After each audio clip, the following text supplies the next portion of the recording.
शिव महापुराण की कथा एक बड़ी सुंदर बात कहती है कि ये अगर मरने के बाद हम उसे कंधा दे रहे हैं, मरने के बाद उसको सहानुभूति दे रहे हैं, मरने के बाद उसको सहयोग कर रहे हैं, मरने के बाद हम एकाग्रित होकर उसके लिए, उसकी आत्मा के लिए कामना कर रहे हैं, प्रभु से प्रार्थना कर रहे हैं, भगवान से विनती कर रहे हैं, तो क्यों ना मेरे देवादिदेव महादेव की कथा कहती है कि अगर वो जिंदा है, वो जीवित है, और जब तक वो अपने कर्म में लगा हुआ है, जीवित है, अपने कार्य में व्यस्त है, हम मरने के बाद भी तो उसको सपोर्ट करते हैं, हम मरने के बाद भी तो उसके कंधा देते हैं जब वो जिंदा रहे, और कहीं उसको अपनी जिंदगी में आपकी जरूरत पड़े तो मरने के बाद नहीं, शिव पुराण कहती है जीते जी सहयोग देने का प्रयास किया जाए। जीते जी किया। जब हम किसी भटके हुए व्यक्ति को, जिसने मार्ग से विचित्र हो गया, मार्ग छोड़ दिया, मार्ग से निकल कर चले गया, वो मार्ग उसको नहीं मिल रहा है, हमने उसको मार्ग दिखाया है, तो उसमें हमारी श्रेष्ठता है, उसमें हमारा एक आनंद है। शिव महापुराण की कथा करती क्या है? शिव महापुराण की कथा करने का कार्य क्या करती है कि ये भटके हुए को मार्ग दिखाने का कार्य करती है। अगर कोई मार्ग से भटक रहा है, कोई मार्ग से विचित्र हो रहा है, तो ये शिव पुराण उसको मार्ग पर लाने का कार्य करती है। हम कितनी बड़ी कामना करते हैं, धर्म की, बोलो जम के बोलो, धर्म की जय हो, अधर्म का, प्राणियों में विश्व का कल्याण। अब हमने एक कामना करी कि विश्व का कल्याण, हम एक कामना करते हैं कि पूरे विश्व में शांति हो, पूरे विश्व का कल्याण हो, पूरे विश्व में शांति का माहौल हो, हर जगह पर शांति बनी रहे, विश्व का कल्याण हो जाए और विश्व में शांति बनी रहे। और एक विचार करिएगा अपने भीतर, एक अनुभव अपने अंदर उतारिएगा, एक विचार अपने अंदर उतारिएगा। हमारे घर में 8 लोग रह रहे हैं, 7 लोग रह रहे हैं, 6 लोग रह रहे हैं, 4 लोग रह रहे हैं, हमारे भीतर हम कमा खूब रहे हैं, हम संपदा लाभी बहुत रहे हैं, 2-2, 3-3 दुकानें हम चला रहे हैं, 2-2, 4-4 व्यापार कर रहे हैं, बिजनेस कर रहे हैं या नौकरी कर रहे हैं, तो नौकरी के बाद भी हम साइड का कोई बिजनेस कर रहे हैं, कमा रहे हैं, पर हमारे भीतर वो शांति क्यों नहीं है? हमारे भीतर वो सुख का अनुभव क्यों नहीं है? घर का एक व्यक्ति दवा खाने जाता है, घर का एक व्यक्ति हॉस्पिटल जाता है, 15-20 दिन ठीक निकलते हैं, फिर दूसरा व्यक्ति हॉस्पिटल चले जाता है, फिर किसी को डॉक्टर की जरूरत पड़ती है, फिर कोई बीमार पड़ा, फिर तीसरे को हॉस्पिटल जाना पड़ा, फिर उसको डॉक्टर को दिखाना पड़ा। घर का छोटे से छोटा बच्चे से लेकर बड़े से बड़ा तक व्यक्ति डॉक्टर को दिखाने के लिए हर 1 महीने में, 2 महीने में, 4 महीने में, 6 महीने में, 3 महीने में, 5 महीने में जा रहा। कभी एक बात का अनुभव करिए, कभी अपने भीतर ये अनुभव करिएगा, कभी अपने भीतर ये बात उतारिएगा कि ऐसा क्या कारण है कि घर में पहले के लोग तो 30-30, 40-40, 50-50 साल, 60-60 साल तक अच्छे रहते थे, 70-70 साल तक अच्छे रहते थे, उनको डॉक्टर की जरूरत नहीं पड़ती थी। पर अब ऐसा क्या कार्य हो गया कि लोग 15-20 दिन में, 1 महीने में, 4 महीने में, 6 महीने में डॉक्टर के पास जाना पड़ता है, डॉक्टर के पास पहुंचना पड़ता है? कारण क्या है? उसका एक कारण है, हमारे भीतर की जो एनर्जी है, हमारे भीतर का जो बल है, हमारे भीतर की जो शांति है, हमारे भीतर का जो सुख है, वो शांति, सुख, एनर्जी हम अच्छी जगह पर खर्च नहीं कर रहे। एक प्रैक्टिकल कर देखिएगा, कभी आपको लगे कि सियोर वाला महाराज थोड़ी बहुत बात अगर अच्छी बोला है तो प्रैक्टिकल जरूर करना। 2 पौधे अपने घर में लगाना, 2 पौधे घर में लगाना, एक पौधे में पानी देना तो कुड़ के देना, बस मेरे को ही पानी देना है, मैं ही करूं ये सारा काम और कोई नहीं कर सकता, और मैं क्या फालतू बैठी हूं जो पेड़ पौधे में पानी देती रहूं, कुड़ के एक पौधे में पानी देना। और दूसरे पौधे में पानी देना तो बड़े प्यार से देना, कितना अच्छा पौधा है, जब बड़ा हो जाएगा ना तो इसमें फूल आ जाएंगे, बड़ा अच्छा लगेगा। दूसरे पौधे में जब पानी देना तो प्रसन्नता में देना, एक स्नेह के साथ, एक प्यार के साथ, एक प्रेम के साथ दूसरे पौधे में पानी दीजिए। एक पौधे में पानी देना तो थोड़ा कुड़ कर, थोड़ा क्रोध कर, थोड़ा गुस्सा कर, थोड़ा चिड़चिड़ कर, और दूसरे पौधे में पानी देना तो थोड़ा प्रेम रखकर, थोड़ा स्नेह रखकर, थोड़ी वात्सल्यता, थोड़ी करुणता रखकर। बीच में आवाज नहीं है पंडाल के बीच में। एक पौधे में अगर हम पानी दे रहे हैं, एक पौधे में अगर हम पानी दें तो थोड़ा चिढ़ कर दे रहे हैं, एक पौधे में हम पानी दे रहे हैं तो थोड़ा कुड़ कर दे रहे हैं, एक पौधे में हम पानी दे रहे हैं तो थोड़ा क्रोध कर दे रहा है, और दूसरे पौधे में हम पानी दे रहे हैं तो प्रेम से दे रहा है, दूसरे पौधे में हम पानी दे रहे हैं तो वात्सल्यता से दे रहा है। अब थोड़ा समय निकलने दो, 1 महीना, 2 महीना, 3 महीना, 4 महीना, 5 महीना जब निकलेगा तो निकलने के बाद आप अनुभव करेंगे कि जिस पौधे से आपने प्रेम किया है, जिस पौधे से आपने स्नेह किया है, जिस पौधे से आपने वात्सल्यता की है, जिस पौधे से आपने स्नेह रखकर उसमें पानी दिया है, वो पौधा बड़ी जल्दी पनपता है, वो पौधा बड़ी जल्दी फूलता है, वो पौधा बड़ी जल्दी तैयार होता है। और जिस पौधे पर आपने चिड़ कर, क्रोध कर, गुस्सा कर उस पौधे में पानी दिया है, वो पौधा इतनी जल्दी वृद्धि नहीं कर पाता है, वो बढ़ नहीं पाता है। ये हमारा अनुभव है। अब घर में सारा सुख है, वो कहते हैं ना, घर में सोफा सेट है, हीरे का सेट है, चांदी का सेट है, डिनर सेट है, ड्राइंग सेट है, बस आदमी अपसेट है, बाकी का सब कुछ है।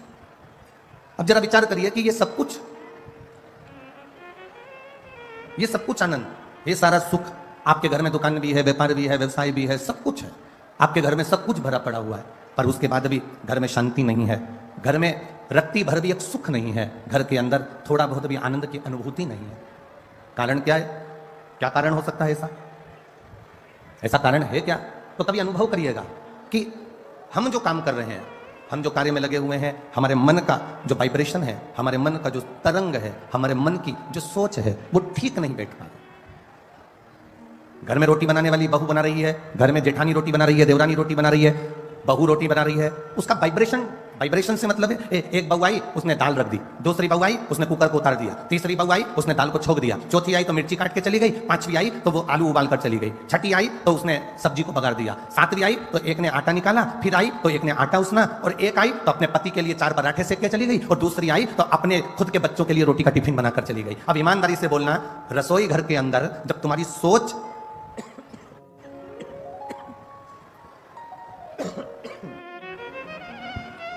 रसोई घर के अंदर जब तुम्हारी सोच ठीक नहीं है, रसोई घर के अंदर जब तुम्हारे विचार ठीक नहीं है, रसोई घर के अंदर जब तुम्हारी बुद्धि ठीक नहीं है, भोजन बनाने वाली बहुएं, बेटियां, माताएं जब भोजन बना रही हैं तो उनकी सोच केवल अपने पति को अच्छे पराठे खिला दूं, अपने बच्चों का अच्छा टिफिन बना दूं, दूसरे का मैं ऐसा काम कर दूं, और कोई ने आटा उसना, किसी ने दाल रखी, किसी ने दाल बगारी, किसी ने आलू उबाला, किसी ने खिचड़ी छोकी, ये भटकाया। अब लोग कह रहे हैं कि घर में शांति नहीं है, सुख नहीं है, तो उसका केवल एक कारण है कि जो घर की माताएं जो भोजन बना रही हैं, उस समय पर उनकी चित्त वृत्ति, उनकी बुद्धि, उनका मन, उनकी एकाग्रता उस भोजन बनाने में नहीं है। आप में से कितने लोग हैं कभी मैनपुरी में कोई मंदिर का भंडारा हुआ हो तो आप लोगों ने पूरी सब्जी खाई हो? किस किसने खाई है? जरा हाथ उठाओ, जरा खाई है? हमने भी खाई है। हो? ऐसा नहीं कि नहीं खाई, कभी अनुभव करना। वो काशी फल की सब्जी, वो कद्दू की सब्जी, और इतनी मोटी मोटी पूड़ी, इतनी मोटी पूड़ी तुम्हारे घर में कभी नहीं बनी। इतनी ऐसी सब्जी, छिलके वाले कद्दू की, काशी फल की सब्जी तुम्हारे घर में छिलके वाली कभी नहीं बनी, पर भंडारे में वो छिलके वाली सब्जी बनती है, भंडारे में वो मिक्स वेज सब्जी बनती है, भंडारे में वो राम भाजी बनती है, भंडारे में मोटी मोटी पूड़ी बनती है। उसके बाद भी आप जब भोजन करते हो भंडारे का, वही भोजन अपने घर में जाकर बनाकर खाना, उसमें स्वाद नहीं आएगा, पर जो भंडारे में करा उसका स्वाद बढ़ जाता है। भंडारे के भोजन का स्वाद बढ़ गया और तुमने जो घर में बनाया उसमें स्वाद नहीं आया। उसका कारण क्या था? उसका कारण क्या है? क्या हमारे घर में भोजन ठीक नहीं बनता? क्या हमारे घर में मसालों की कमी है? क्या हमारे घर में सब्जी की कमी है? क्या हमारे घर में वो तेल नहीं डलता जो भंडारे में डलता है? उसमें कोई चीज की कमी नहीं है। तुम्हारे यहाँ जो भोजन बन रहा है और मंदिर में जो भोजन बन रहा है उसमें एक अंतर है। मंदिर में जब भोजन बनता है, भंडारे का भोजन बनता है, तो हम ये भाव से बनाते हैं कि भगवान को भोग लगेगा, और घर में जो भोजन बनाते हैं हम इस भाव से बनाते हैं कि मेरे बच्चे का टिफिन अच्छा लगा दूं, मेरे पति के पराठे अच्छे बना दूं, उसके बाद जेठानी आएगी वो बनाएगी चली जाएगी, देवरानी आएगी वो अपना बनाएगी चली जाएगी, सास के लिए 4 रोटी सेक के रख देंगे। अब कोई सास से कहे कि तुम्हें भोजन क्यों नहीं भा रहा, कोई सास से कहे कि तुम रोटी नहीं खाती आजकल, तो सास कैसे कहे कि इस भोजन में स्वाद नहीं आ रहा? क्योंकि तुम प्रेम से देना भूल गई, तुम प्रेम का व्यवहार भूल गई और तुम प्रेम से बनाना भूल गई। जिस दिन तुमने करुणा, प्रेम, वात्सल्यता से ये भोजन सिद्ध करा, उस दिन उस भोजन में अपने आप शुद्धता का भाव आएगा, सुंदरता का भाव आएगा और उसमें स्वाद बढ़ता चले जाएगा। क्या है ऐसा शिव पुराण में?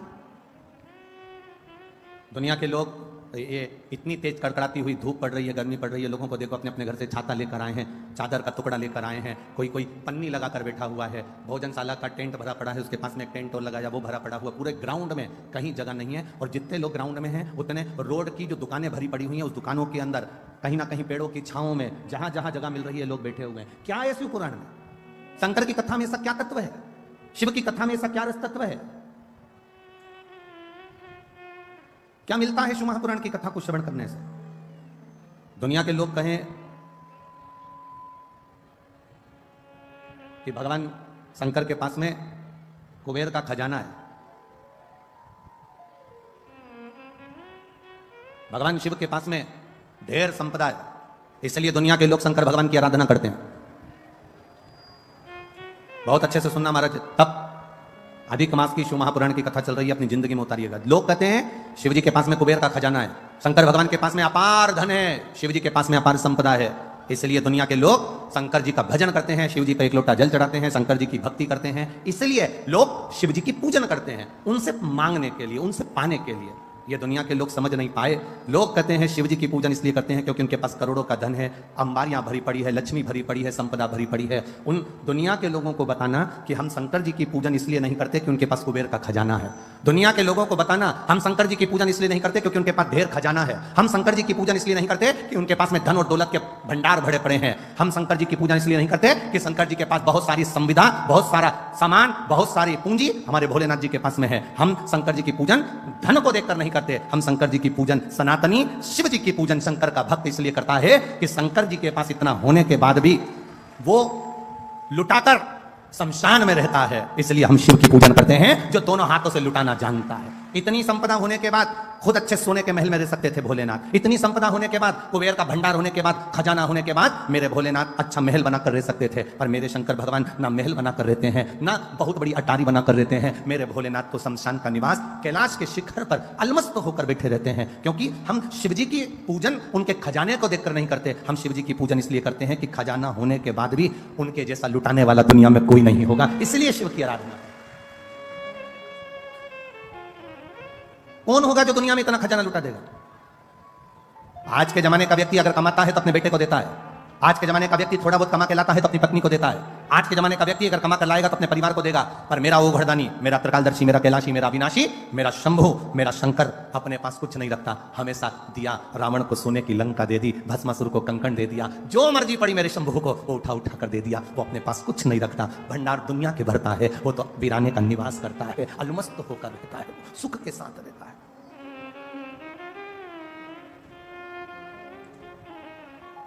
कई लोग कहते हैं गुरुजी आपकी कथा में लोग इसलिए पहुंचते होंगे क्योंकि दुनिया में सब लोग दुखी हैं, जिनको दुख होगा वो आपकी कथा में पहुंचते हैं।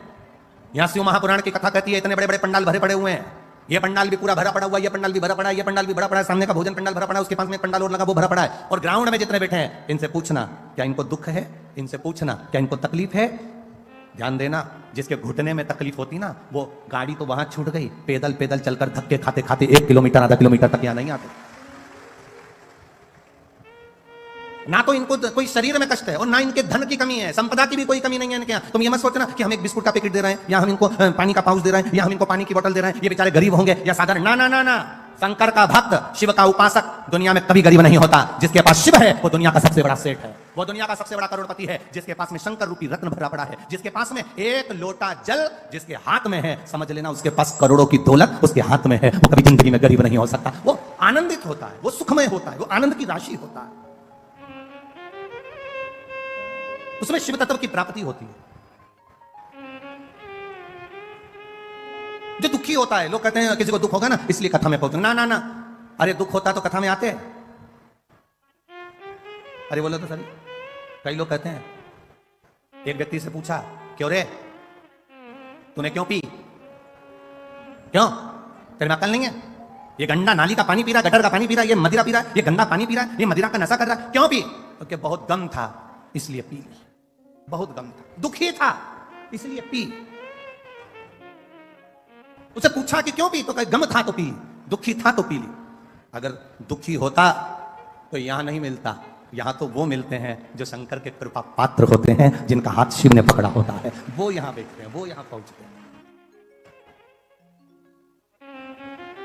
वो शिव तत्व है, और घड़ी है। तेरी कृपा बिना न हिले एक भी लेते श्वास, तेरी कृपा से तनो तनो, बखान क्या करूं मैं राखों के ढेर का, चपटी भगोत में खजाना कुबेर का। हे गंगाधर मुक्ति द्वार ओमकार तू, बोले ओमकार तू, आयो शरण तिहारी शंभु तार तार तू। हम करें शिव की आराधना, हम करें भगवान शंकर का भजन, हम करें भगवान शिव की भक्ति, हम करें भगवान शंकर का गुणगान, हम करें भगवान शिव का स्मरण। और वो शिव भक्ति, वो शंकर भगवान का गुणगान, वो भगवान शंकर की अविरल भक्ति हमारे जीवन को सुख प्रदान करने वाली, खींच रहा जला, हमारे शिव की भक्ति हमारे जीवन को आनंदता प्रदान करने वाली। आप करो। ब्रह्मदेव भगवान विष्णु जी से कह दिया तुम्हारे पिता कौन है? भगवान नारायण ने कह दिया मेरे पिता स्वयं देवादिदेव महादेव है। मेरे पिता भगवान शिव है। ब्रह्मा जी को विश्वास नहीं हुआ, ब्रह्मा जी को विश्वास नहीं हुआ, क्या नारायण के पिता शिव होंगे? एक बहू को सास बार बार समझाती है, हमारी सास ने हमको ऐसा किया, हमारी सास ने ऐसा किया, हमारी सास ने ऐसा किया, हमारे सास ने ऐसा किया, हमें ये तकलीफ आई, हमें ये तकलीफ आई, हमारी सास ने हमारी जिंदगी में ऐसा किया। एक सास अपनी बहू को समझाती है कि हमने ऐसा ऐसा दुख अपने जीवन में देखा है।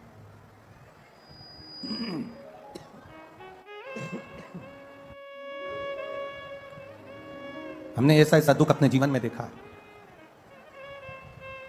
हमारी सास का जो स्वभाव था, हमारे सास का जो स्वभाव था वो बड़ा कठिन था, बड़ा कठोर स्वभाव।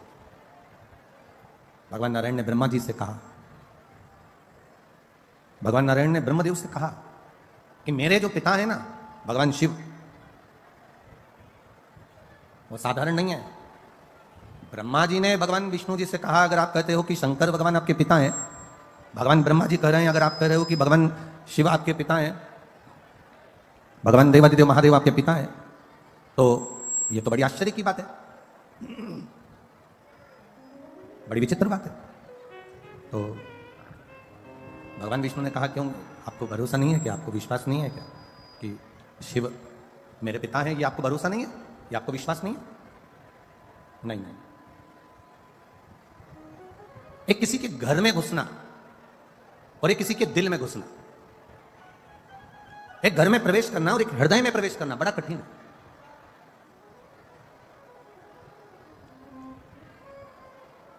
विश्वास, भरोसा एक इतना विशेष शब्द है कि ये आपके भीतर उतरना बड़ा कठिन है। दो चीजें बड़े सावधानी में रखिएगा, एक विश्वास भरोसा और एक शक। ये दो चीजें बड़ी ध्यान रखने वाली बात है। एक विश्वास भरोसा, दूसरा है शक, दूसरा है शक करना। ये दो चीजें बड़ी विचित्र है। हर किसी व्यक्ति पर शक भी मत करो, क्योंकि हो सकता है कि वो ठीक हो और आप अपने मन से गलत सोच रहे हो। कोई जरूरी नहीं कि तुमने सोचा वो व्यक्ति वैसा निकल जाए। दूसरा नंबर पर है विश्वास, भरोसा इतनी जल्दी मत करना। एक शक भी इतनी जल्दी मत करना और एक भरोसा भी इतनी जल्दी मत करना। कोई तुमसे मीठी बात करे, बहुत प्रेम की बात करे और तुम एकदम विचार कर लो कि यही पूरा, इस पे पूरा भरोसा, इस पे पूरा आपका दृढ़ता है। ना ना ना ना, शिव महापुराण की कथा कहती है दो चीजें थोड़ा सा कंट्रोल रखकर चलें, एक शक पर और एक विश्वास पर।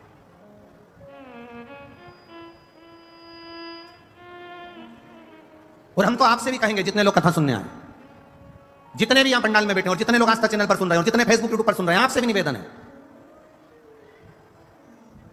आपका विश्वास शिव के प्रति हो, आपका विश्वास भगवान की कथा के प्रति हो, आपकी दृढ़ता परमात्मा के प्रति हो, तो आप कथा में जाओ।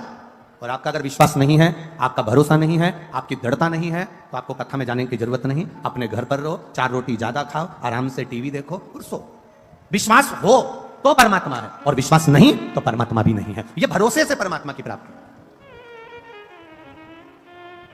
एक विश्वास के साथ अगर आप भगवान की भक्ति कर रहे हो, एक दृढ़ता के साथ आप भगवान का भजन कर रहे हो, एक विश्वास के अनुकूल आप भगवान की भक्ति को धारण कर रहे हो, आप विश्वास के साथ परमात्मा का भजन कर रहे हो, तो यह मानकर चलना कि परमात्मा तुम्हारे साथ में है। और अगर विश्वास नहीं है, भरोसा नहीं है, दृढ़ता नहीं है, तो क्या? सती मैया का भोलेनाथ जी पर विश्वास दिख नहीं पाया, सती मैया का भोलेनाथ जी पर भरोसा पूर्ण नहीं हो पाया। सती जी ने शंकर भगवान से कह दिया, आप कह रहे हो कि ये राम है, आप कह रहे हो कि ये परमात्मा है, और ये तो अपनी पत्नी के लिए रो रहा है। अगर ये अपनी पत्नी के लिए रो रहे हैं तो ये परमात्मा नहीं हो सकते। ये माता सती भगवान देवादिदेव महादेव से करेंगे, जिनके साथ रह रही है, जिनके सम्मुख है, उसके बाद भी उनका विश्वास, उनकी दृढ़ता, उनका भरोसा पक्का नहीं हो पाया। और उन्होंने कह दिया कि ये परमात्मा नहीं हो सकते। तो भगवान ने कह दिया, जाके परीक्षा लेकर आ जाओ, जाकर परीक्षा ले। और सती मैया परीक्षा लेने के लिए गई। सती माता परीक्षा लेने के लिए जब गई, सीता जी का रूप रखकर उन्होंने परीक्षा ली और भोलेनाथ जी को यह ठीक नहीं लगा, विश्वास टूट गया।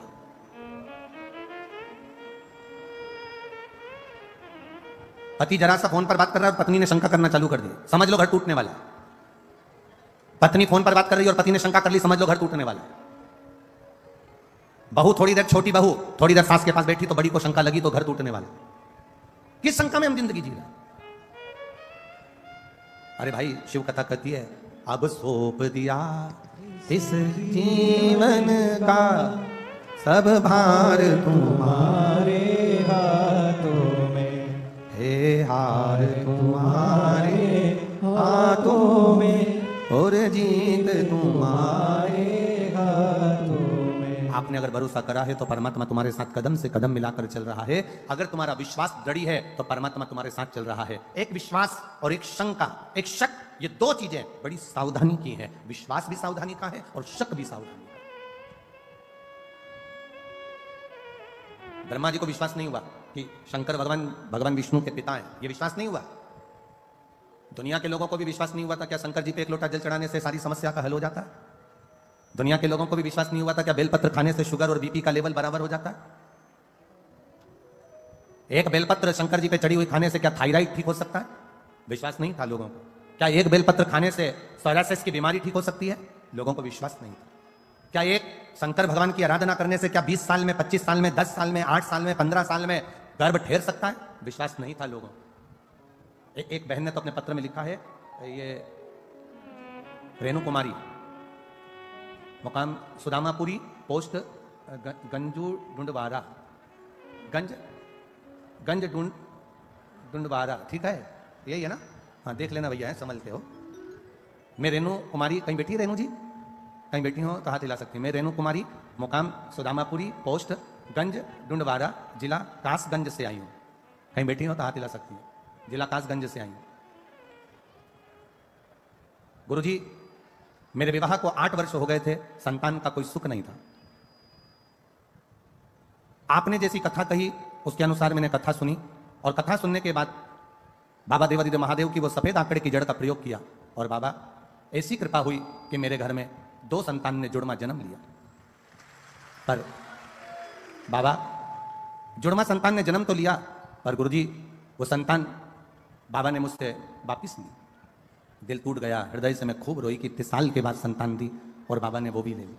गुरुदेव, डॉक्टरों को जब दिखाया तो डॉक्टरों ने कहा कि संतान का सुख तो इसके भाग्य में था नहीं, क्योंकि इसके शरीर में बहुत सारी बीमारियां हैं, थायराइड है, शुगर है, सब कुछ है, इसको संतान का सुख नहीं था। पर भगवान ने ना जाने कहां से 2 संतान दे दी और वो ले ली। पर अब तुम संतान का चांस ना लेना और ना संतान के लिए पहल करना। फिर भी भोलेनाथ की भक्ति में लग गई। गुरुजी, आप कहते हो ना, फाइल अगर मोटी होती है थोड़ा सुधरने में समय लगता है, इसलिए मैं वापस बाबा की भक्ति में लग गई। और बाबा की भक्ति में ऐसी लगी कि बाबा ने फिर मेरा गर्भ ठहरा दिया और 21 अप्रैल 2023 को मेरे घर में एक बेटे को फिर दे दिया और बाबा की कृपा से वो स्वस्थ है। उसका फोटो लगा रही हूं। शिव तत्व है ओ घड़ी, त्रिकालदर्शी है वो, कैलाशी, अविनाशी। पूरी जांचों की फाइल लगाई है, पूरी जांचों जो डॉक्टर उन कहे शिव तत्व में है। एक विश्वास जागृत होना, एक दृढ़ता जागृत होना, एक भरोसा। लोग कहें एक बेलपत्री से क्या थायराइड ठीक हो सकता है? एक बेलपत्री से, शंकर जी पे चढ़े हुए जल से क्या रोग मुक्ति हो सकती है? शंकर जी पे चढ़े हुए जल से क्या हमारा दुख मिट सकता है? शिव जी के चढ़े हुए जल को पीने से क्या हमारी तकलीफें समाप्त हो सकती है? कभी जिंदगी में मौका मिले, सियोर वाले महाराज पर अगर भरोसा भी ना करो तो अपनी जिंदगी में गीता प्रेस गोरखपुर की एक शिव महापुराण की कथा, एक शिव महापुराण की पोथी हिंदी की खरीद कर लेकर आना और उसको लाकर पढ़ना चालू करना। स्कंद पुराण खरीद कर लाना, उसको पढ़ना चालू करना। लिंग पुराण खरीद कर लाना, उसको पढ़ना चालू करना। उसमें आपको मिलेगा कि शंकर भगवान के शिवलिंग में वो बल होता है कि अच्छी अच्छी रोगों को भी चढ़ा हुआ जल उस रोग को भी समाप्त कर देता है। ये शिव तत्व है, ये ओघड़ी है शंकर।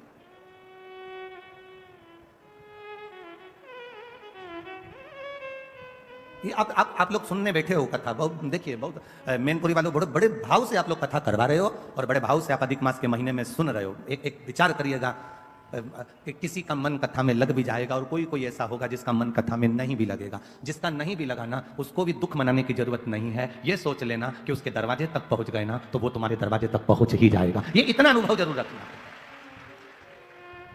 थोड़ा कष्ट हो सकता है, थोड़ी तकलीफ आ सकती है। हम कल भी कथा में कहे थे कि वीआईपी जगह से आने के लिए आप कार्यकर्ता से झगड़े नहीं, वीआईपी जगह से आने के लिए आप प्रशासन से कुछ बोले नहीं, वीआईपी जगह से आने के लिए आप कुछ ना करिए, आपसे निवेदन, आप तो ऐसी जगह जाकर बैठ जाओ जहां कोई नहीं बैठा। उस जगह पर बैठकर भी अगर माइक की आवाज तुम्हारे कानों में आ रही है, जब उठो तो वहां की भूमि को केवल मस्तक से लगाकर प्रार्थना कर चले जाना कि बाबा मैं तेरे भरोसे जा रहा हूं, अब तुझे संभाल, अब तुझे संभाल लेना, अब तुझे देख लेना। अब मैं क्या बोलूं, मैं क्या देखूंगा। खाली ना, प्रेशर बड़ा बाबू, खाली ना जाता कोई दर से तुम्हारे, मैं भी खड़ा हूं मारे फसारे। ब्रह्मा जी को विश्वास नहीं हुआ कि नारायण भगवान के पिता शिव हो सकते हैं, यह भरोसा नहीं है, विश्वास नहीं। हमको भी भरोसा नहीं होता, हमको भी विश्वास नहीं होता है क्या शिव जी पे चढ़ा हुआ जल रोग से मुक्ति दे सकता है? क्या शंकर भगवान पे चढ़ी हुई बेलपत्र खाने से शुगर बीपी बराबर रह सकता है? आप में से कई लोग बैठे होंगे जो बहुत दिन से शुगर के लिए बेलपत्र खा रहे होंगे और आपकी भी शुगर लेवल में बबल चला रहा होगा, दवाई की जरूरत नहीं पड़ रही होगी। ये उसके ऊपर है, भरोसे के साथ खाइए।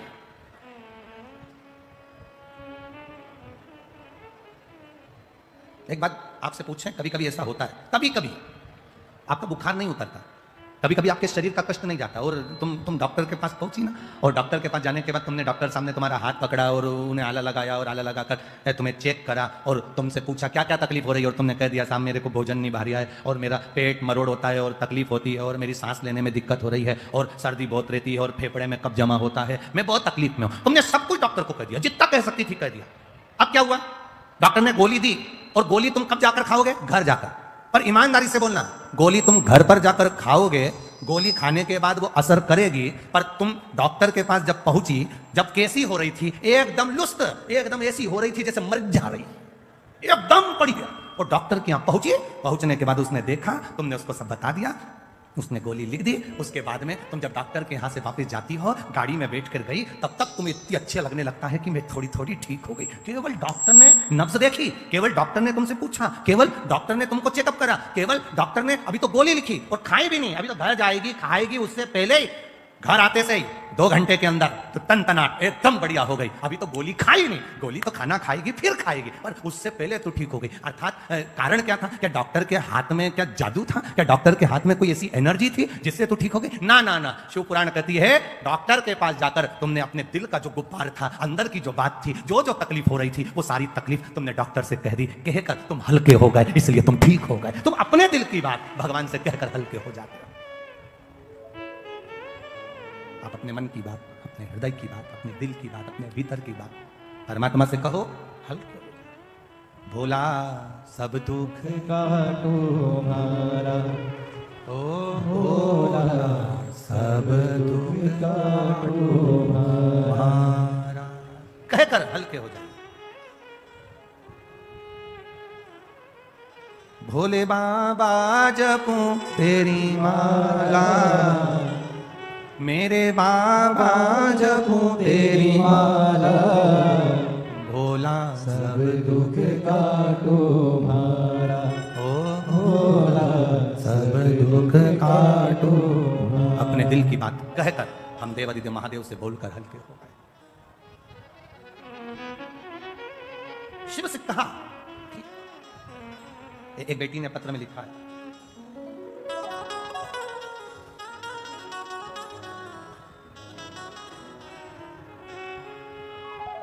ज्योति श्रीवास्तव, पता हरदोई, पुल के नीचे, पिन नंबर 241001, कहीं बैठी हो हाथ हिला सकती हैं। ज्योति श्रीवास्तव, हरदोई, पुल के नीचे, पिन नंबर ये, कहीं बैठी हो तो हाथ हिला सकती हैं। ज्योति श्रीवास्तव। बाबा मेरी तो पूरी लाइफ देवादिदेव महादेव ने बदल दी है, मैं क्या वर्णन करूं बाबा। मेरा कहीं सिलेक्शन नहीं हो रहा था, गवर्नमेंट जॉब के लिए मैंने बहुत अप्लाई किया, नहीं हुआ, तब बाबा की कृपा से मेरा स्वास्थ्य विभाग में सिलेक्शन हो गया। मैं बाबा को यहां प्रणाम करने के लिए आई हूं। गुरुदेव, जब मेरा स्वास्थ्य विभाग में सिलेक्शन हो गया और नौकरी पर स्टे लग गया, जिन जिनको नौकरी मिली थी वो रुक गई और अदालत में केस पहुंच गया, पर स्टे खुला नहीं। तब वापिस पहले जल चढ़ाती थी, पशुपति व्रत नहीं करे थे, पर स्टे को खोलने के लिए मैंने पशुपतिनाथ का व्रत किसी ने बताया और मैंने करना प्रारंभ करा। बाबा की ऐसी कृपा हुई बाबा की ऐसी दया हुई कि कोर्ट से 3 महीने भी पूरे नहीं हुए और स्टे हट गया और मुझे मेरी जॉब वापस मिल गई। इसलिए मैं बाबा को यहां प्रणाम करने के लिए आया। ये शिव तत्व, ये ओघड़ी, ये त्रिकालदर्शी, ये कैलाश। भक्ति इसी को कहते हैं, भरोसा इसी को कहते हैं, दृढ़ता इसी को कहते हैं। सब कुछ छूट जाए, सब कुछ चले भी जाए, तो तुम्हारी दृढ़ता, तुम्हारा भरोसा, तुम्हारा विश्वास जाना नहीं चाहिए।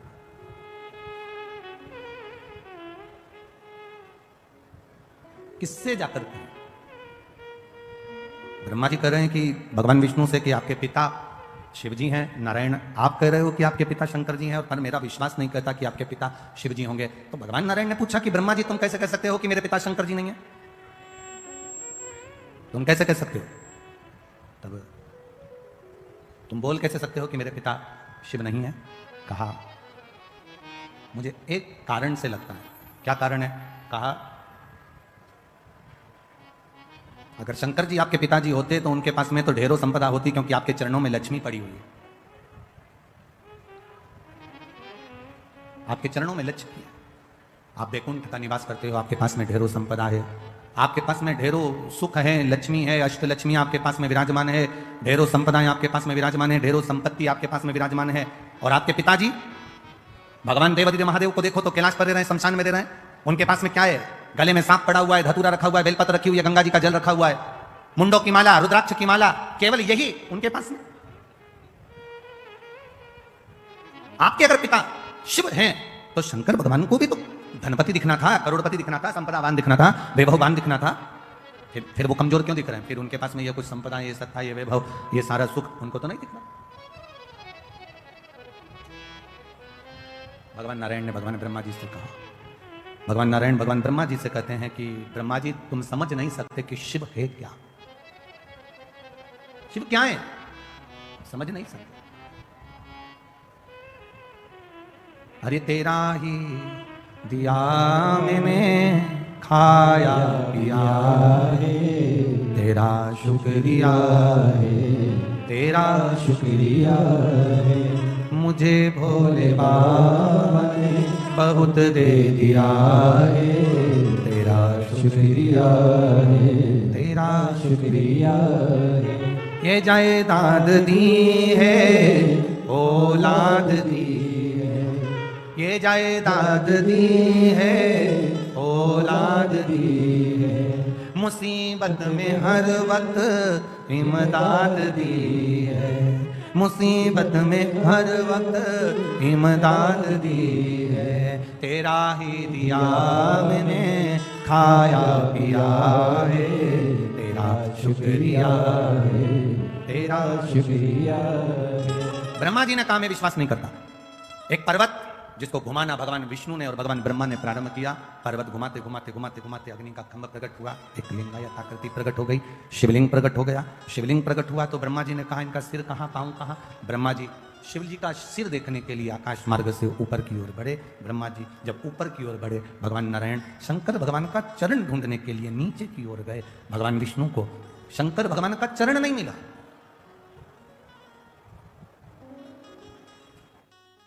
ढूंढ रहे हैं, भगवान विष्णु वापिस आ गए। ब्रह्मा जी से कह दूंगा चरण नहीं मिला, वापिस। और कितनी विद्वत्ता है मेरे नारायण में, कितनी विद्वत्ता भरी है मेरे भगवान विष्णु में। वो शंकर जी के चरणों को ढूंढने के लिए गए, और ब्रह्मा जी की विद्वत्ता देखिए, वो शीश ढूंढने के लिए गए। साड़ जरा विचार करिएगा, पहले भी कथा में कहा है, आज फिर कह रहे हैं। पहले के समय में इतना बड़ा क्रीम का डब्बा आता था, ऐसा गोल मुंह का बड़ा सारा, उसमें से ऐसे क्रीम निकाल लो और अपने चेहरे पे लगा लो और डब्बा बंद कर दो। आज के जमाने में बड़े मुंह के डब्बे बंद हो गए, इतना बड़ा ट्यूब जैसा डब्बा आता है, पैकेट आता है ट्यूब का, और उसमें ऐसा ढक्कन लगा रहता है छोटा सा, उसको खोल लो और उसमें नीचे से उसको थोड़ा सा दबाओ, दबेगा तो ट्यूब बाहर जाएगा, निकालो और लगा लो। पहले इतना बड़ा डब्बा आता था, इसमें ऐसे उंगली डाल के निकालना पड़ता था। अब क्रीम जैसा आता है ऐसा लंबा, उसको बस ढक्कन खोल के नीचे से दबाओ और वो क्रीम निकल के बाहर और अपने चेहरे पे लगा दो। कितनी ज्ञान की बात इस डब्बे में और इस क्रीम में है। डब्बे में और क्रीम में कितनी ज्ञान की बात है। यहां क्रीम को नीचे से दबाओगे तो ऊपर से क्रीम बाहर आ जाता है। उसी तरह माता पिता के चरण जब तुम दबाओगे तो मुख से आशीर्वाद बाहर आ जाता है। ये शिव तत्व का बोल बम का नारा है। जब दबे नीचे से चरण, क्रीम बाहर, थोड़ा सा ट्यूब दबाया, ट्यूब बाहर। उसी तरह माता पिता के चरण, परमात्मा के चरण, गुरुजन के चरण, घर के बुजुर्ग, घर के बड़े, घर के बयों के चरण हम जब पकड़ते हैं तो वो आशीर्वाद हमारे ऊपर दे देते हैं, वो आशीर्वाद हमको प्रदान कर देते हैं, वो आशीर्वाद हमको दे देते हैं, देते हैं। आप एक प्रैक्टिकल करिए। आप किसी को भी, किसी चलते जिसको नी भी पहचानते ना, उसको भी सिर पे पल्लू लेकर आप एक बार प्रणाम तो कर लो। आप अगर एक बार प्रणाम कर लोगे ना, आप जिसको नहीं भी पहचानते और उसको अगर आपने प्रणाम कर लिया ना, नहीं पहचानते और उसके बाद भी अगर आपने प्रणाम कर लिया तो आशीर्वाद तो दे देगा। क्या बोलेगा? खुश रहो, दूध नहाओ, प्रसन्न रहो, आनंद में रहो, खुश रहो, स्वस्थ रहो, आशीर्वाद तो देगा। आप जरा विचार करिए, प्रणाम करने का फल कितना है, नमन करने का फल कितना है। आपने केवल प्रणाम करा, नहीं पहचाने तो भी आशीर्वाद दे दिया उसने। शिव जी के चरण ढूंढने के लिए भगवान नारायण गए, वापिस आए, ब्रह्मा जी गए, शीश नहीं मिला, गौ माता को लेकर आ गए, केतकी के फूल को लेकर आ गए, दोनों को लेकर सामने खड़े हो गए। भगवान विष्णु से पूछा कि चरण मिला? भगवान नारायण ने कह दिया नहीं मिला। शंकर भगवान के सामने भगवान नारायण ने एक शब्द सत्य का बोल दिया, इसलिए उनका नाम सत्य नारायण पड़ गया। और जो सत्य का संबोधन कहा तो शिव जी प्रसन्न होकर कह दिए, नारायण मुझे जो सबसे ज्यादा प्रिय है, सबसे ज्यादा पसंद है, वो सत्य तुमने मेरे सामने बोला है, इसलिए आज से तुम सत्य नारायण बनकर पूजाओगे। सारी दुनिया में तुम्हारी कथा, सत्संग, संकीर्तन होगा, तुम सत्य नारायण कहलाओगे। और उनका नाम सत्य नारायण हो गया, सत्यनारायण।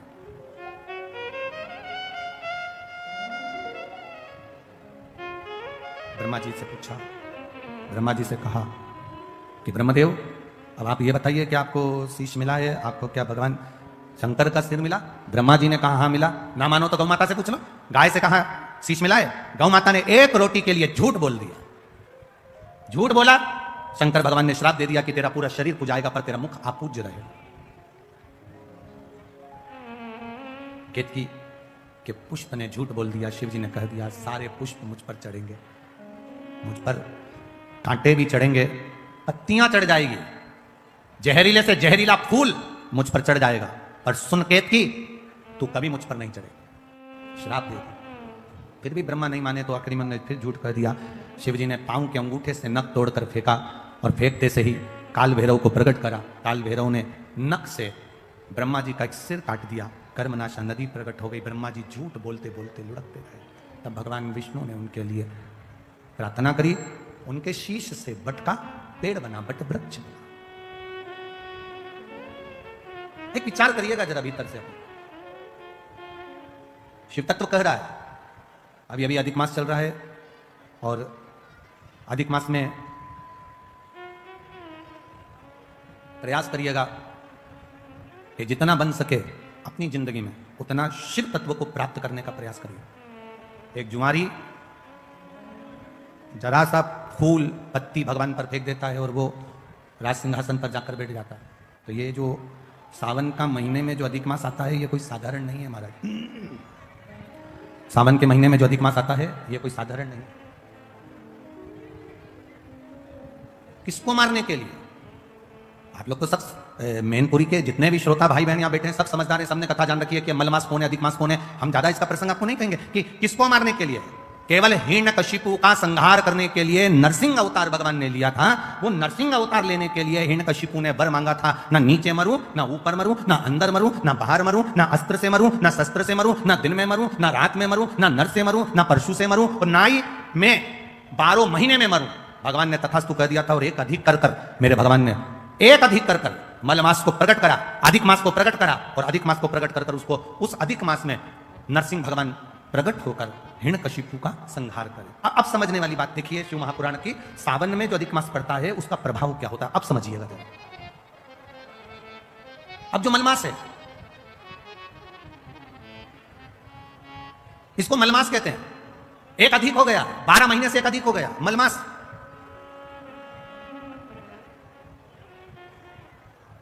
तनख्वाह से ज्यादा मिल रहा है।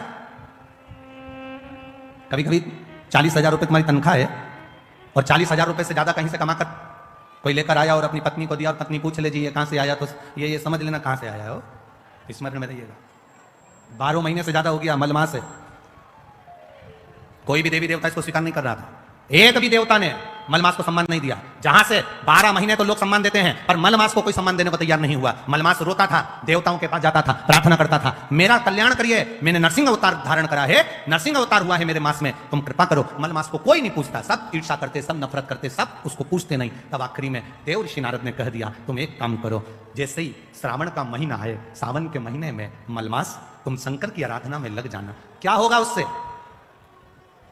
अगर सावन के महीने में मलमास कह रहा है अगर मैं इतने समय से करूं, कई साल निकल गए पर अभी तक भगवान ना मिले, अभी तक मुझे मेरा आदर ना हुआ, अभी तक मेरा सत्कार ना हुआ, और तुम कह रहे हो कि सावन के महीने का इंतजार करो। श्रावण का महीना जब आएगा तुम शिव की आराधना करना, शंकर भगवान तुम्हारा आदर भी कराएंगे, सम्मान भी कराएंगे। जो तुमको आज तक नहीं मिला वो देव अधिदेव महादेव तुमको दिला सकते हैं, वो दुनिया में कोई नहीं दिला सकता। जो शिव दिलाएंगे, जो घरदानी दिलाएंगे, वो कोई नहीं दिला सकता। करो सम्मान। मलमास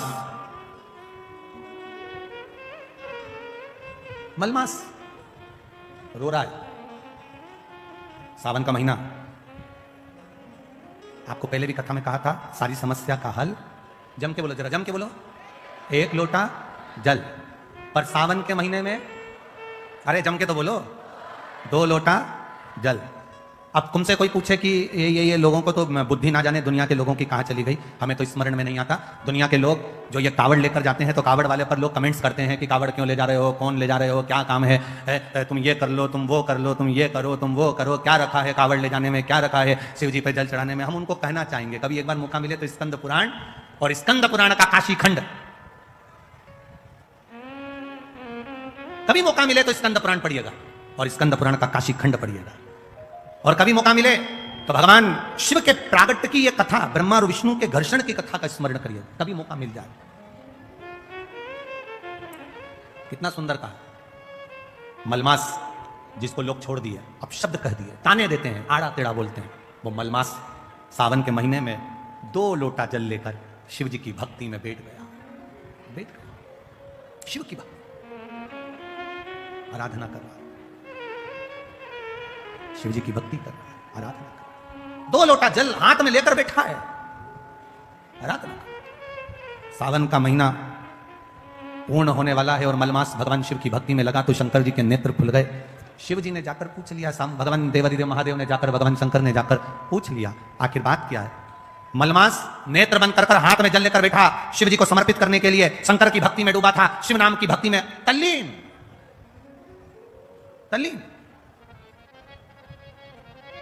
शंकर भगवान ने पूछा तो पार्वती जी कहती है मलमास है, आप इसको आशीर्वाद नहीं दे सकते, आप इसको वर नहीं दे सकते।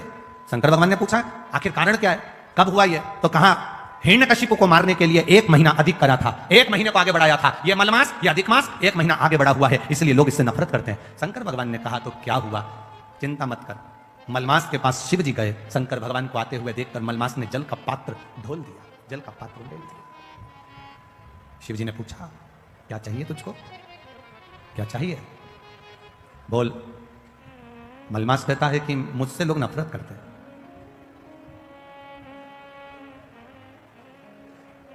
देखो, राहु भी शिव की आराधना करता है, चंद्र भी शिव की आराधना करता है। लोग कहते हैं ये देवता ब्राह्मण के हैं, ये देवता क्षत्रिय के हैं, ये देवता वैश्य के हैं, ये देवता शूद्र के हैं। शिव महापुराण की कथा कहती है दुनिया के लोगों ने देवताओं को भले बांट लिया हो, कोई ने कह दिया राम जी क्षत्रिय है, तो कोई कहे भगवान कृष्ण ये है, तो कोई कहे भगवान ये है। पर शिव महापुराण की कथा कहती है शंकर की आराधना करने वाला ब्राह्मण हो, क्षत्रिय हो, वैश्य हो, शूद्र हो, भगवान शिव को यह मतलब नहीं है। शंकर जी तो ये जानते हैं कि उसके हृदय में भाव कितना है और मुझे इसकी झोली में देना कितना है, यह शिव तत्व जानता है। उससे मतलब नहीं है मेरे महादेव।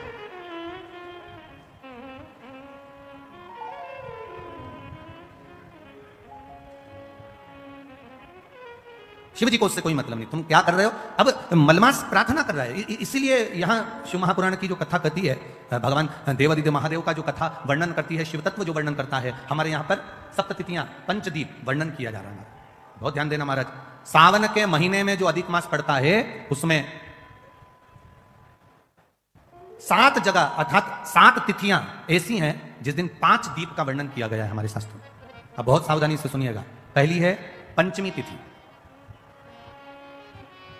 अधिक मास सावन का जब मेल हो, अधिक मास सावन के महीने में अगर पड़े और पंचमी तिथि आप अगर शुरू की, मतलब आज भी पंचमी है, मान लो आज की पंचमी अगर आप नहीं कर पाए तो अगली जो पंचमी आ जाए अधिक मास के महीने में आप वो भी कर सकते। पंचमी अष्टमी, एकादशी, प्रदोष, शिवरात्रि, अमावस्या, पूर्णिमा, ये 7 तिथियां हमारे यहां सावन के अधिक मास का जो संजोग होता है, इसमें ये 7 तिथियां, फिर से बोलो, पंचमी, अष्टमी, एकादशी, प्रदोष, शिवरात्रि, अमावस्या, पूर्णिमा, ये वो तिथियां हैं 7 जिन तिथियों में अगर हम 5 दीप घृत के, घी के 5 दिए अगर अपने दरवाजे के बाहर केवल भगवान की भक्ति के लिए, शिव तत्व की प्राप्ति के लिए, वैसे तो दीप लगाना चाहिए, तुलसी के क्यारे के पास लगा दो, मंदिर में लगा दो, या शिवालय पर लगा दो, या देवालय पर लगा दो, और इस कीचड़ पानी में अगर कहीं ना जा पाओ, अगर पानी वानी बरस रहा है, जगह जगह बहुत पानी है, भले इधर क्षेत्र में इतना ना दिख रहा हो पर अन्य क्षेत्रों में बहुत पानी है, तो कोई ना जा पाए, तो भगवान का स्मरण कर कर उन दीप को भगवान के सामने प्रज्वलित कर कर 5 दिए इन तिथियों में, पंचमी, अष्टमी, एकादशी, प्रदोष, शिवरात्रि, अमावस्या और पूर्णिमा, जो सावन के महीने में अधिक मास पड़ता है, उसमें ये 7 तिथियों पर जो 5 दीप भगवान के सामने प्रज्वलित कर कर अपने दरवाजे के पास में बाहर की ओर रख देता है, उसके घर में कभी रोग, बीमारी और लक्ष्मी की कोई कमती नहीं होती, उसका जीवन सार्थक हो जाता है। पर सावन के महीने में अधिक मास के संजोग पर होता है, बाकी के समय पर अधिक मास कोई से भी अगर महीने में आ गया, आषाढ़ का आ गया, या कोई महीने में कार्तिक का आ गया अधिक मास, या कोई अन्य महीने में आ गया, तो उसका प्रमाण नहीं है हमारा। सावन के महीने में अगर अधिक मास पड़ रहा तो ये 5 तिथियां। अब कई लोग कहते हैं गुरुजी पंचमी हम 2 लें, 2 पंचमी आएगी, 2 एकादशी का वर्णन न जावे, तो हम कौन सी, तो यहां एक भी अगर आप कर रहे हो 7 तिथियों में से एक भी, अगर ये नहीं कर पाओ तो अगली कर लो, अगली नहीं कर पाओ तो ये स्मरण में रहकर उसको करा।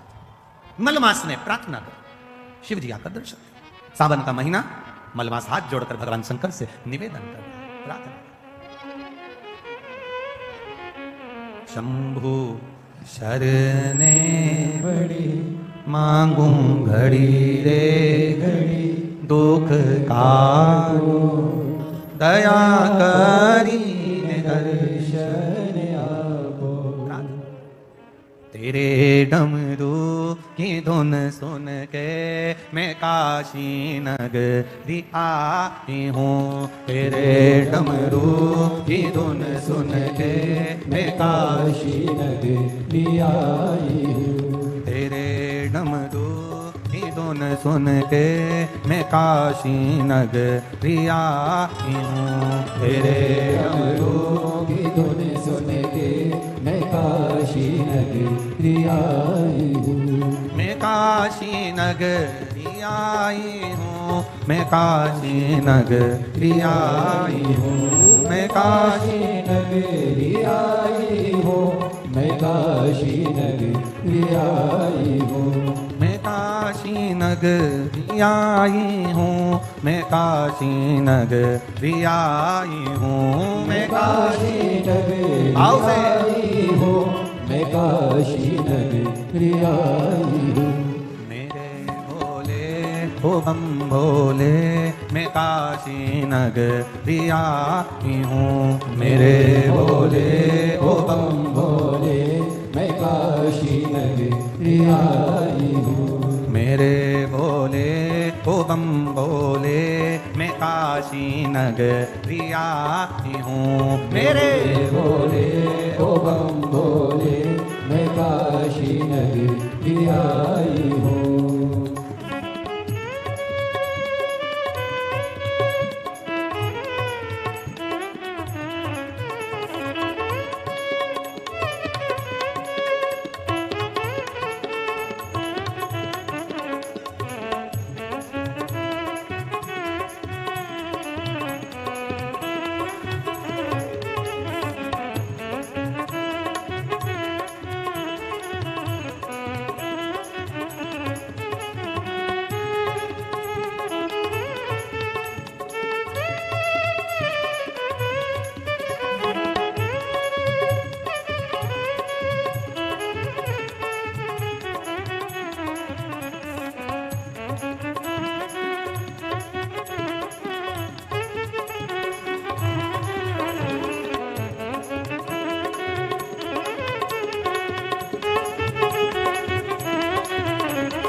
है हमने ओ भोले तेरी काशी में गंगा है। सुना है हमने ओ भोले तेरी दोनों हाथों से बड़े भाव से गंगा है।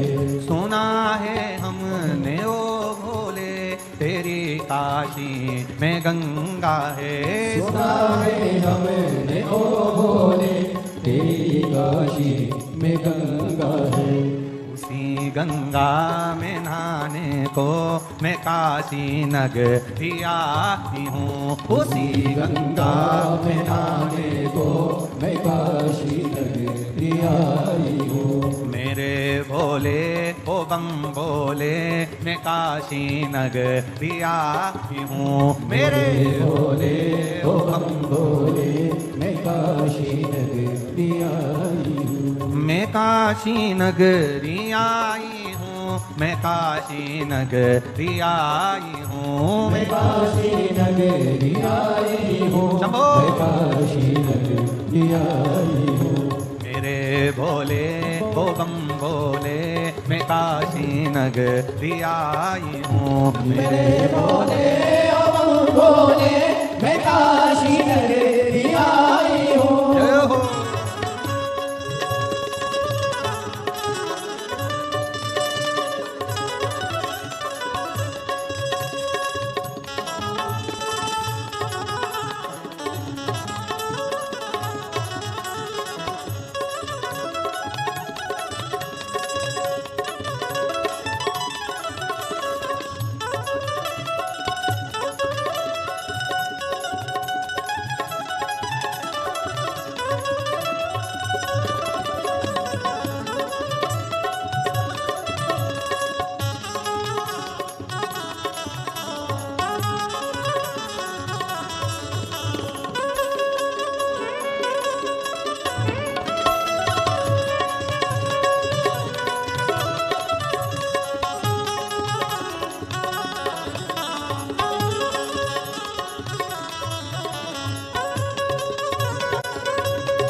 सुना है हमने ओ भोले तेरी काशी में मुक्ति है। सुना है हमने ओ भोले तेरी काशी में मुक्ति है। सुना है हमने ओ भोले तेरी काशी में मुक्ति है। सुना है हमने ओ भोले तेरी काशी में मुक्ति है। उसी मोती को पाने को मैं काशी नगरी आई हूँ। उसी मोती को पाने को मैं काशी नगरी आई हूँ। तेरे बोले ओ बम बोले मैं काशी नगरी आई हूँ। मेरे बोले ओ बम बोले मैं काशी नगरी आई हूँ। मैं काशी नगरी आई हूँ। मैं काशी नगरी आई हूँ। मैं काशी नगरी आई हूँ। मैं काशी नगरी आई हूँ। हर हर महादेव अपने स्थान पर बैठकर भगवान देवादिदेव महादेव से अपने हृदय की बात भगवान शिव से बड़े भाव के साथ में कहिए। जहाँ जगह मिले वहाँ बैठ जाइए। जहाँ जगह मिले वहाँ बैठ जाओ। बाबा देवादिदेव महादेव से अपने मन की बात बड़े भाव के साथ, बड़े प्रेम के साथ, बड़े आनंद के साथ। कार्यकर्ताओं से भी निवेदन है, जहाँ जगह मिले वहाँ बैठकर बड़े भाव के साथ में भगवान शिव से अपने मन की बात करें। श्री शिवाय नमस्तुभ्यं। श्री शिवाय नमस्तुभ्यं। श्री शिवाय नमस्तुभ्यं। श्री शिवाय नमस्तुभ्यं। श्री शिवाय नमस्तुभ्यं। श्री शिवाय नमस्तुभ्यं। भोला सब दुख काटो मारा, ओ भोला सब दुख काटो मारा। शिव शंकर जपू तेरी माला, भोले बाबा जपू तेरी माला। भोला सब दुख काटो मारा, ओ भोला सब दुख काटो मारा। वेश मंगल मंगलकारी, वैश मंगल मंगलकारी। शमशान वासी हमारा, शमशान वासी हमारा। ओ भोला सब दुख काटो मारा, ओ भोला सब दुख काटो मारा। शिव कथा कह रही है। मलमास ने प्रार्थना करी, और जब मलमास ने प्रार्थना करी, सावन का महीना, मलमास प्रार्थना करने के लिए जागृत हुआ। शिव जी ने आके दर्शन दिए। देवादिदेव महादेव ने कहा कि मलमास क्या चाहिए तुमको? कहा प्रभु बस इतनी कृपा कर दो कि सारे देवता मेरा अपमान करते हैं, कोई मुझे पूछता नहीं, कोई मुझे सम्मान देता नहीं, कोई मेरा आदर करता नहीं। आप कृपा करेंगे सब, आप अगर दया करेंगे तो सब होगा। जा पर कृपा राम की होई, ता पर कृपा करे सब हो। अगर आप कहेंगे तो सब कुछ हो सकता है। अब शिव जी ने कहा एक काम करो, चलो मेरे साथ, मेरे साथ चलो। भगवान नारायण के पास में लेकर चलेगा। और शिव जी मलमास को भगवान विष्णु के पास लेकर चले। जब पहुंचे भगवान नारायण के पास में, जब भगवान विष्णु के पास में, जब भगवान नारायण के पास में जब पहुंचे, नारायण ने जैसे ही देवादिदेव महादेव को देखा, और नारायण जैसे ही शिव जी को देखे तो उठ के बैठ गए। और बैठते से उन्होंने प्रणाम खड़े होकर करा और कहा प्रभु जी आप पधारे हो, कोई बात है क्या? कैसे आना हुआ? कोई बात है क्या? कैसे आना हुआ? कहा प्रभु ये मल मास है। नरसिंह अवतार का जब समय था तो 12 महीने में से 1 महीना अधिक किया गया था। उस अधिक मास को मैं लेकर आया हूं, क्योंकि इसने मेरी शिव भक्ति करी, इसने भजन किया, इसने स्मरण किया, इसलिए मैं उसको लेकर यहां पहुंचा हूं। मैं उसको लेकर यहां पर आया हूं। आप कृपा करिए जिससे ये मलमास को भी सम्मान मिले, ये अधिक मास का भी आदर हो, सम्मान हो, सत्कार। भगवान नारायण ने, भगवान विष्णु ने शिव जी के कहने पर अपना पुरुषोत्तम नाम, जो अपना खुद का पुरुषोत्तम नाम है, भगवान नारायण ने वो पुरुषोत्तम नाम उस मलमास को दे दिया। अब देखिएगा जरा, ये शिव की कृपा से, ये शंकर जी की उदारता से, ये शंकर भगवान की करुणा से प्राप्त हो। सावन के महीने में जो अधिक मास पड़ता है, एक भाव आया है, देखिए किसी ने पत्र में लिखा,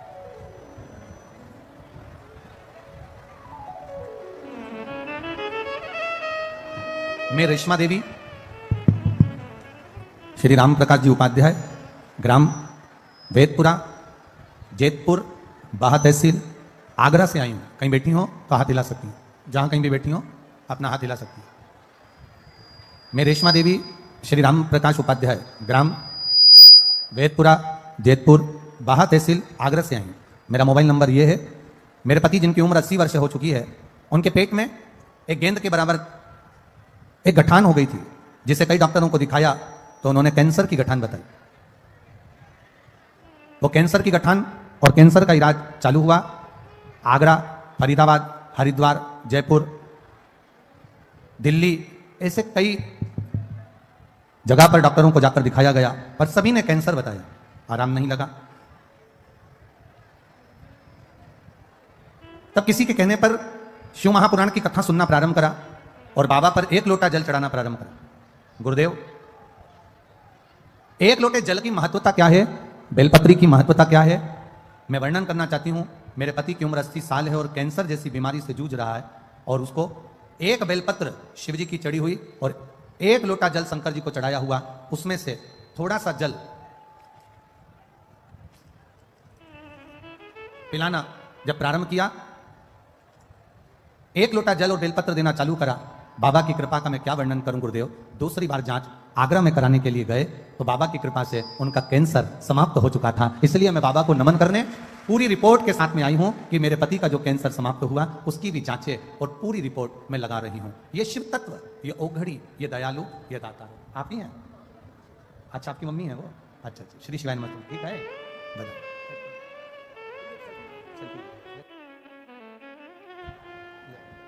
आप ही के पिताजी? इन्हीं के पिताजी हैं। माताजी पीछे बैठी हैं तो आ नहीं सकती, इसलिए ये शिव तत्व। एक बार जोरदार ताली बजा। ओघड़ी है शिव, शिव ओघड़ी है। उसका भजन, उसका कीर्तन, उसका मंत्र जाप, उसका स्मरण, आज साउंड बिल्कुल ठीक नहीं चल रहा बाबू। उसका मंत्र, उसका स्मरण, उसका कीर्तन, उसका नाम जाप हमारे जीवन की सुखता देता। ये 7 जगह पर जो दिए सावन की अधिक मास में हम जो लगा रहे हैं, 7 जगह पर जो पंचदीप का जो वर्णन कर रहे हैं, ये हमारे जीवन में, हमारे घर में आने वाले दुख, तकलीफ, कष्ट, रोग, बीमारी को बाहर करने के लिए और हमारे जीवन में सुख का अनुभव करने के लिए, आनंद का अनुभव करने के लिए शिव कथा कहती है। भगवान शंकर का संवाद कहता है, शिव महापुराण की कथा वर्णन करती है। स्वयं शिव भगवान नारायण के कहने पर मलमास को भी वर प्रदान कर देते। स्वयं भगवान नारायण ने तो वर दिया, साथ में स्वयं देवाधिदेव महादेव ने भी वर दिया। और महादेव ने कहा, सुन मलमास, जिस समय पर घड़ी, पल, नक्षत्र, समय बदलते बदलते तो मलमास सावन के महीने में जब आएगा, सावन के महीने में जब तू पहुंचेगा और जो अपने हृदय से मेरी आराधना मल मास में, पुरुषोत्तम मास में, अधिक मास में करेगा, शिव जी कहते हैं उसकी जिंदगी में कभी कोई दुख मैं आने नहीं दूंगा। यह शिव तत्व की प्राप्ति, ये शंकर जी के मूल तत्व की प्राप्ति है, भगवान देवाधिदेव महादेव की प्राप्ति का अंदर सहज नहीं है शिव। एक पहचान मेरे देवाधिदेव महादेव के भीतर हो। जैसे आपको पहले भी कथा में कहा, शिव जी का नाम लेकर, भगवान शंकर का स्मरण कर कर आप डॉक्टर को दिखाओ, डॉक्टर जो दवाई दे उसको खाओ, जांच कराए डॉक्टर तो जांच कराओ, औषधि दे डॉक्टर तो औषधि खाओ, तुम्हारी मर्जी पड़े 50 जगह पर डॉक्टर को दिखाने के लिए जाओ और 50 जगह पर जांच भी कराओ, दवाई भी लाओ, डॉक्टर की दवाई पर भरोसा भी करो। पर शिव महापुराण की कथा कहती है, साथ में भगवान शिव का तत्व कह रहा है, शिव महापुराण की कथा कह रही है, साथ में शंकर जी पे चढ़ा हुआ एक लोटा जल और एक बेलपत्री का भाव अपने जीवन में उतारना प्रारंभ करिए। ये जीवन का सुख प्रदान कर देगा, ये जीवन का एक आनंद की अनुभूति करा देगा, सारी समस्या का हल। बोल बम का नारा है, आवाज नहीं आई, जरा दम से बोलो, बोल बम का नारा है। एक बेलपत्र, एक लोटा जल का जो महत्व भगवान देवाधिदेव महादेव वर्णन कर रहे हैं, शिव तत्व कह रहा, भगवान शंकर की कथा कर। आया समय, ब्रह्मा जी का सिर बड़ का पेड़ बन गया, बट वृक्ष बन गया। आराधना करी, भगवान ब्रह्मा जी से कहा अर्धनारीश्वर स्वरूप का दर्शन किया जाए। पहचानना शिव जी को कठिन है। एक बात बहुत ध्यान लगाकर सुनना, बैंक में एक मशीन होती है, बैंक के अंदर एक मशीन होती है, जिस मशीन में नोट की अगर गिनती चलती है तो नकली नोट अपने आप बाहर हो जाता है। बोलो सही है? अरे बोलो तो जम के, सही है ना? हमारे सामने अगर नकली नोट आ जाए तो हम नहीं पहचान सकते, हमारे सम्मुख में अगर नकली नोट आ जाए तो हम नहीं जान सकते।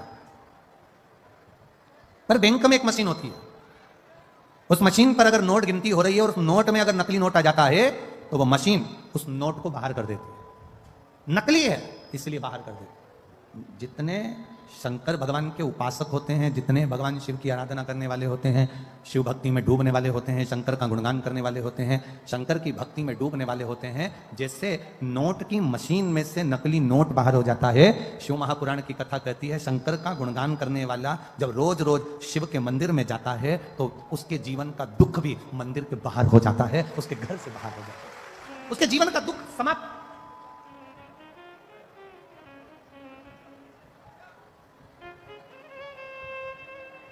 जिस दिन हमने ये विचार कर लिया कि हम दूसरे के दोष ना देखें, हम केवल उसके गुण देखें, उस दिन जिंदगी के साथ एक व्यक्ति अपनी पत्नी से कहता है, सुनो अरे सुनती हो?